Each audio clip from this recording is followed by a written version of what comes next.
Hello అండి, అందరికీ నమస్కారం. అందరు ఎలా ఉన్నారు? లక్ష్మీ జయంతి అంటే ఏమిటి? ఈ రోజున పూజను ఏ విధంగా చేసుకోవాలి? అసలు ఈ తిథి ఎప్పటి నుంచి ఎప్పటి వరకు ఉంది? వీడియోలో అయితే తెలుసుకుందాం. పాల్గొన మాసంలో శుక్లపక్షంలో వచ్చే పౌర్ణమి తిథిని లక్ష్మీ జయంతిగా మనందరం జరుపుకుంటాం. ఈ రోజున హోలీ పండుగను కూడా జరుపుకుంటారు.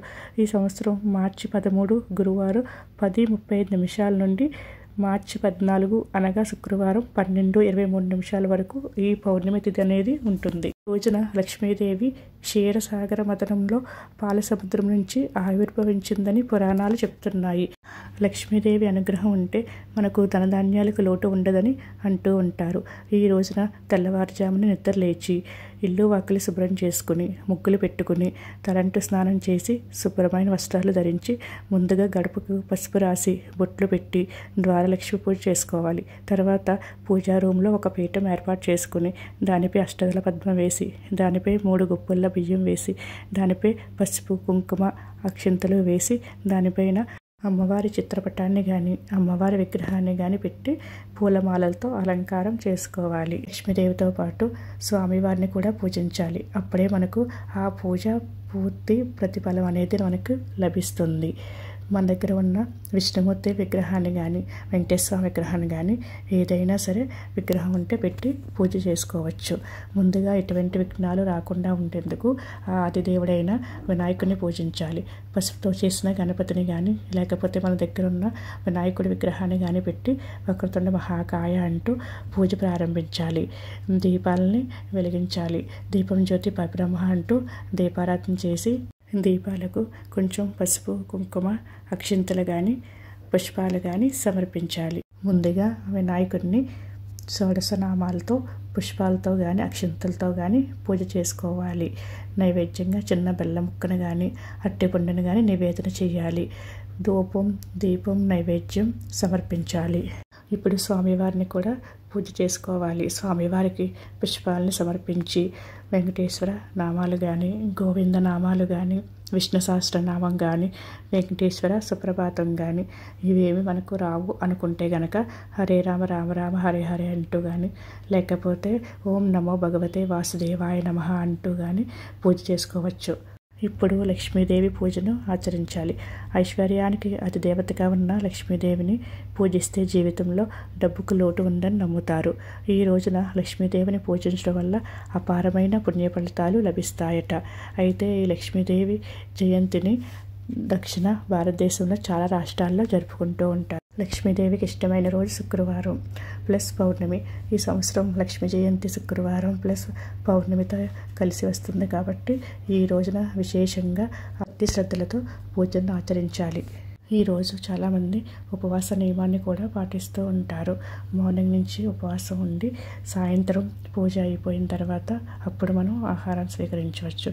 లేకపోతే కనుక పళ్ళు పాలు తీసుకుంటూ కూడా ఉపవాసాన్ని చేయవచ్చు. అలా చేస్తే ఆ అమ్మ అనుగ్రహం మనపై తప్పకుండా కలుగుతుందని అంటూ ఉంటారు. ఈ రోజున క్షీరసాగర మథనం నుండి కల్పవృక్షం చంద్రుడు ధన్వంతరి పారిజాతం ఐరావతం అమృతంతో పాటుగా లక్ష్మీదేవి కూడా ఆవిర్భవించారని పురాణాలు చెప్తున్నాయి.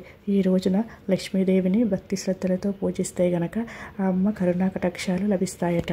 రోజున కామాక్షి దీపాలు కానీ గజలక్ష్మి దీపం కానీ అష్టలక్ష్మి దీపం కానీ ఎర్రని ఒత్తులు కానీ తామర ఒత్తులతో కానీ నెయ్యి వేసి దీపారాధన చేసుకోవచ్చు.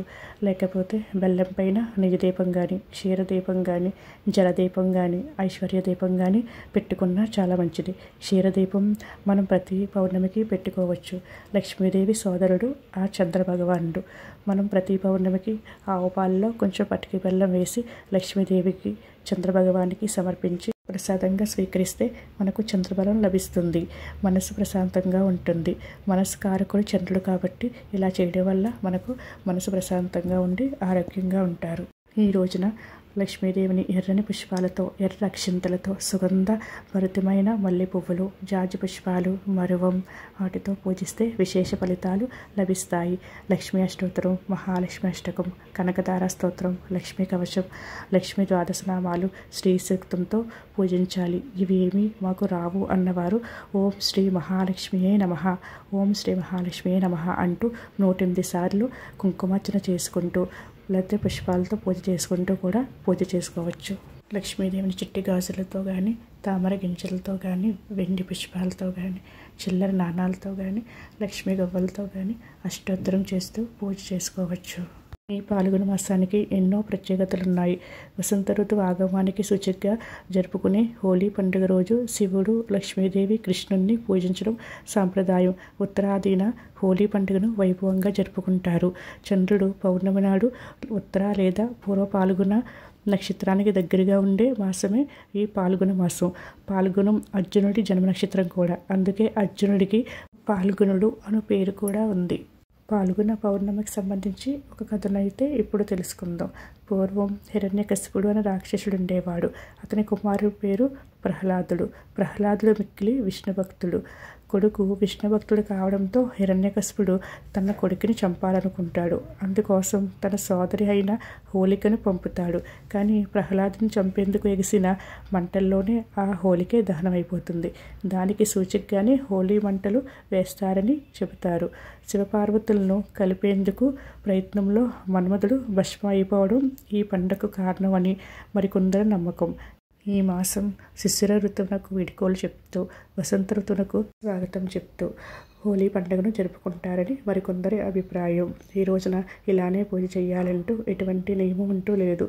మనకు వచ్చిన విధంగా మనకు దొరికిన వాటితో పూజను భక్తి శ్రద్ధలతో చేసుకుంటే ఆ అమ్మ అనుగ్రహం మనకు తప్పకుండా కలిగి తీరుతుంది. తులసి దళాలను, బిల్వ దళాలను దొరికితే సమర్పించవచ్చు. లక్ష్మీ అష్టోత్తరంలోనే ఉంటుంది.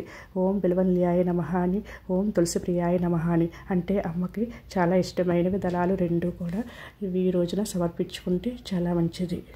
ఈ పౌర్ణమనే కాదు, ప్రతి పౌర్ణమికి సంధ్యా సమయంలో లలితాదేవిని లలిత సహస్రనామంతో, లక్ష్మీదేవిని లక్ష్మీ అష్టోత్తరం కనకదారతో పూజ చేస్తే విశేష ఫలితాలు కలుగుతాయంట. స్త్రీలకు సౌభాగ్యం సంపద చేకూరుతుందంట. మనం ప్రతి పౌర్ణమికి క్షీరదీపాన్ని వెలిగించుకుంటే మంచిది. క్షీరదీపాన్ని సాయంత్రం సమయంలో వెలిగించుకోవాలి. ఒక ప్లేట్లో బియ్యం వేసి, దానిపై పసుపు కుంకుమ వేసి, దానిపై ఒక వెండి గిన్నెను కానీ, ఒక గాజు గిన్నెను కానీ పెట్టి, ఆవు పాలు వేసి, అందులో కొంచెం నెయ్యి కానీ, నూనె కానీ వేసి, మార్కెట్లో దొరికే జలవత్తులు కానీ, లేకపోతే ఒక తామర ఆకుపై కానీ, తమలపాకుపై కానీ ఒక రంధ్రం చేసి దానిలో ఒత్తిని వేసి దీపాన్ని వెలిగించుకోవాలి. దీన్ని క్షీరదీపం అంటారు. ఈ దీపాన్ని పౌర్ణమి నాడు వెలిగిస్తే చాలా మంచిది. లక్ష్మీదేవికి ఇష్టమైన పాయసన్నాన్ని కానీ, దత్తోష్ణాన్ని కానీ, పులిహారని కానీ నివేదన చేయవచ్చు. ఆవు పాలను కానీ, చలిమిడి వడపప్పు కానీ, పానకాన్ని కానీ నివేదన చేయవచ్చు.